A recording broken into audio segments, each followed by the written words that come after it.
Sorry, we've been kind of quiet around here lately. I was actually just typing a message to our Patreons, and it really got me to thinking, and I decided to make a video about not making videos in the last couple of weeks. I mean, first of all, we've just been working every single day on this film.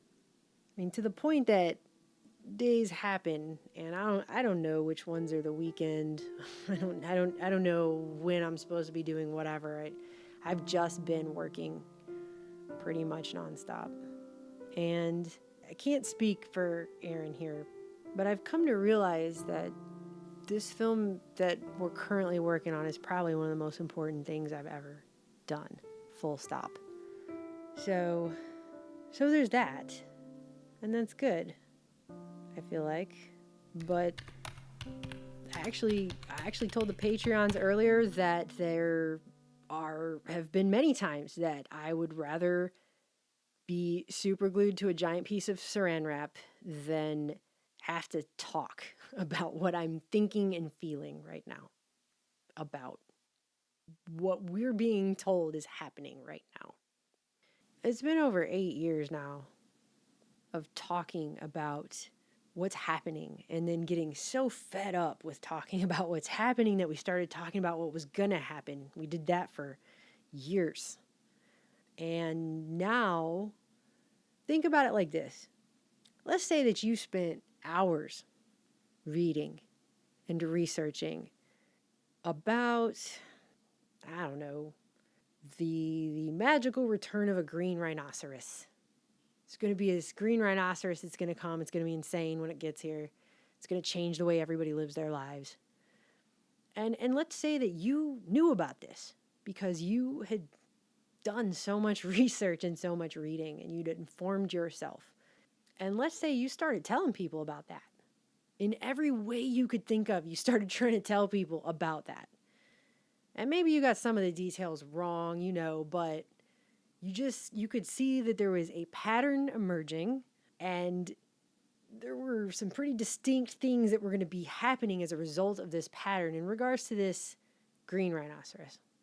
And let's say you decided to dedicate your life, all of your time to trying to tell people, not just about the green rhinoceros that's coming, but about the whole history of why this is going to be a life-changing, crazy thing that's about to happen to people in every way you could think of for years, okay?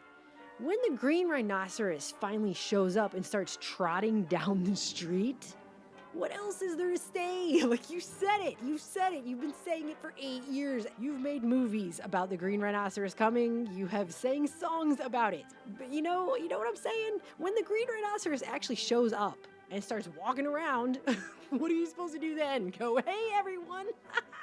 Look, it's the green freaking rhinoceros that I've been telling you about. Is that what I'm supposed to be doing right now?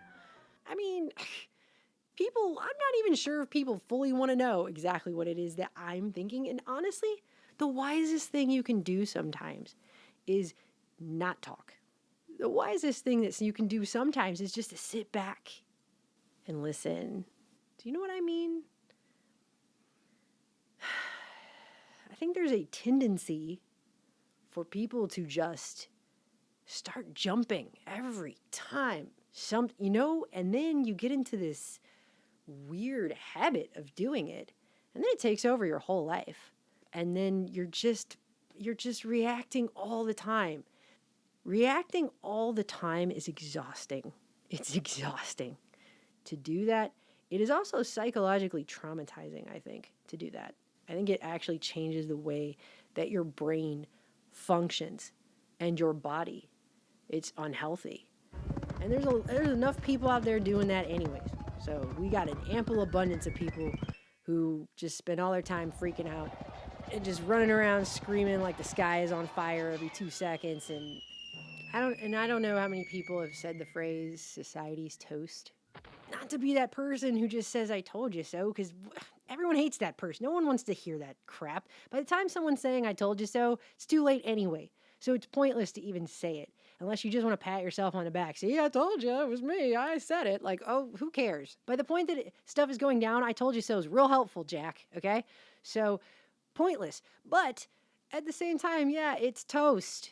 I mean, that is something that a lot of people have been saying for a very, very long time. Since before I was born, people have been saying that. My dad was one of those people. Back during the Father's Day weekend there, it was his birthday and the anniversary of his death. It hit me extremely hard this year. Everything's been hitting everyone extremely hard this year. I understand that. And it's normal to be upset and stressed out and freaked out and everything. But at some level, at some point, you have to realize that that is a loop that people get into, and then they can't find their way out. And it will not change the things. Being stressed out and freaked out and upset isn't going to do anything except destroy you and probably screw up your relationships. And I don't know, there's a whole laundry list of things that are bad that will come from that to you personally if you cannot find your way through it. We have lost friends, and we have family members that have become incredibly distant. And some of it is just, I think they don't want to hear what we have to say right now about this. And there are people that I've known for years who seem to break through the levels of deception that are happening simultaneously in this society. They seem to recognize these things for what they were, but now through this situation, they've done a pivot. I've seen people fully put themselves back in the box, and they've gotten a whole bunch of people. I feel like this is what happened in 2016 too. I feel like I saw that. I did a video on it. Now it's happening again, but it's almost like an accelerated version. They put themselves back in it. They saw the box, they walked up to the box, they opened it, and they got right in there. And now that's where they are. They're in the box. And they're just in the box now, hanging on the media's every word as if it's gospel from on high. It is just it's unbelievable. It really is. And then on the flip side of that, what I'm noticing is that there's just this desperate need for confirmation bias that's happening on whatever it is. It doesn't even matter what it is. It's just people desperately needing to have what they think they believe about reality be continuously confirmed to them, just repeatedly, on loop. But it should go without saying, but I have to say it since it obviously doesn't. If they truly believed that thing or whatever that was, then that wouldn't be necessary. They wouldn't need to continuously have their bias be confirmed because they believe it. If they had a belief that they themselves actually conceived.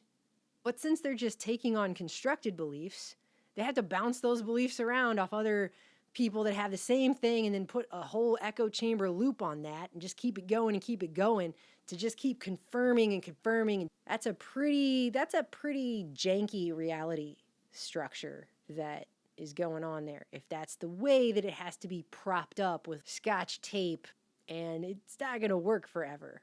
It's just not. Not in the situation that we now find ourselves. It's desperate. And you know why it's so desperate? I'm pretty sure I figured this out. I have an idea of possibly why that is.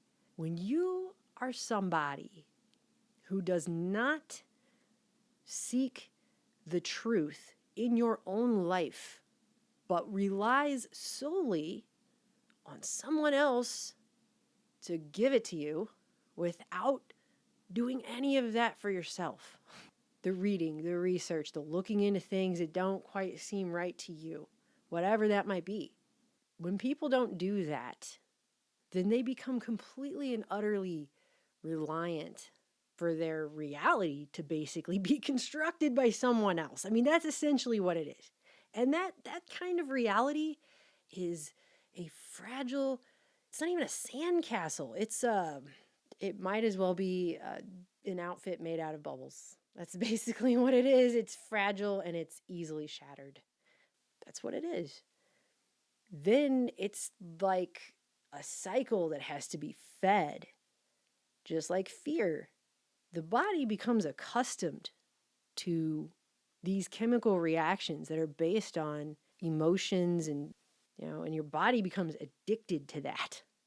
You can actually become addicted to fear. You can become addicted to anything, but you can become addicted to fear. And I think a lot of people are figuring that out right now. Like, they cannot tear themselves away from the absolutely just toxic cesspool of just the black abyss of the dark night of the soul that the media has become in these recent months. And they cannot tear away from that, even though it is completely devouring their mind. It's like a form of Stockholm syndrome or something, because they just keep going back for more. I'm not talking about being generally informed. I'm not even talking about doing research. I'm talking about just plugging your brain into this media-driven feedback loop and just giving your mind over to whatever that is, whatever it is. And I think now for sure, at this point, we've all clearly seen the phrase, there's a reason they call it programming, be borne out in the streets. We have now seen that perfectly illustrated for us all, for the entire world on a mass scale. And then everybody's wallowing in this sea of what if, and it's like your whole life you're going to waste doing that now. You cannot do that for very long without giving yourself a psychological disorder. Once you get in that feedback loop in your own head, you're the only person that can get you out of it. I mean, it's normal to have every range of emotions. What isn't normal is to just live there in a state of perpetual depression, anxiety, and fear. I'm not trying to invalidate anyone's feelings here at all. I'm trying to do the opposite. I'm trying to give people some perspective that might help them. I mean, there's a billion what ifs that can happen all the time. If you tried to worry about each one consistently, I'm pretty sure your head would liquefy on your shoulders. And I'm not saying everybody who's listening to this is doing that. I feel like in some ways I'm almost talking to certain people like, I know you're out there and you're probably hearing this. Like, you're going to melt yourself down. You're going to lose yourself completely. If you're able to sit and listen to me on this video, then your life is probably okay in the moment of where you are. Like, you're probably not being physically chased down by a rabid Wolverine or something because you're watching this video. So you're at least doing a little bit better than you could be with those what ifs, yeah? Because it's not actually physically occurring to you at this moment, right? So look around then and recognize that this is the present moment. This is actually where you're at right now. You're not in the future. You're not in the past. You're here listening to me talk about this. And what I'm saying to you is that if you live in a future in your mind that is just filled with terror, that is where your mind is. So that's kind of where you're living now. You are making a decision, though, to do that. You might not realize it consciously, but that's a decision that's being made on some level. Because the future is the future. This is now. That's then. This is now. If you spend all of your time worrying about what's going to happen then, you're not even here now. You're there in some place that you've created, right? And maybe other people have had a hand in creating it, especially if you're somebody that likes to watch the news all the time. Then you're not even creating it. Someone else is. And you're just emotionally responding to it. So that's like being trapped in a VR program of someone else's design for all intents and purposes. And I'm not saying don't be prepared, but let's remember what the point of being prepared is. It's so that you can be comfortable in knowing you are prepared if and when XYZ happens, correct? So once you've done everything you think you need to do for you to feel that comfort, but the problem is people aren't getting to the comfort stage. Because if they were, they'd stop worrying about it then. Well, I've done everything in my power to do to prepare for blah, blah, and blah. So now I'm going to stop focusing all of my attention on things that have not happened yet. Because it's a currency, that energy. And you are spending it on basically a future that you're designing for yourself out of garbage components that's going to end up in a terrible reality. Do you see what I'm saying? Because where's the room in that recipe for you to live your God-given life that you have one of? Where's that? Because if you're just freaking out all the time about stuff that hasn't happened, you're not living your life. It's like you're preparing to save what? The life that you're already giving up to the future that hasn't happened yet because you've consigned yourself to a nightmare scenario, and so you're living in the nightmare, and so you're not even here. So what are you even protecting by preparing? I mean, that's the question I have. I don't even get it. At some level, it stops making sense. And so then why are you even preparing? Because you've already lost the thing that you're trying to protect so hard by doing that to yourself.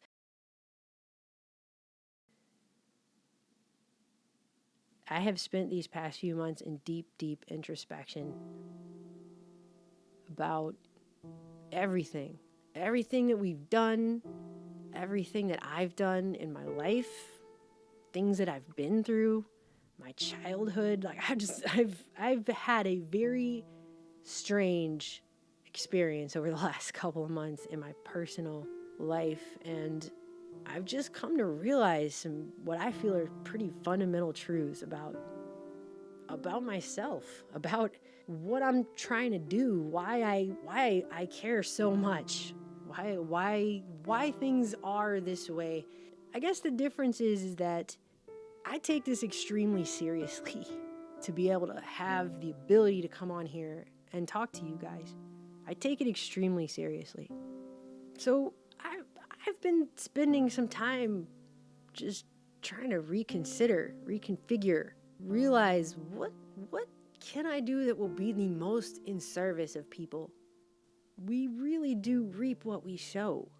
So if all our seeds are being sown in the most blackest of negative pits that's ever been dug, what are we about to reap from that?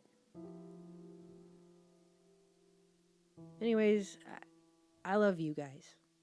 I do. I wouldn't be doing anything that I do if I didn't care.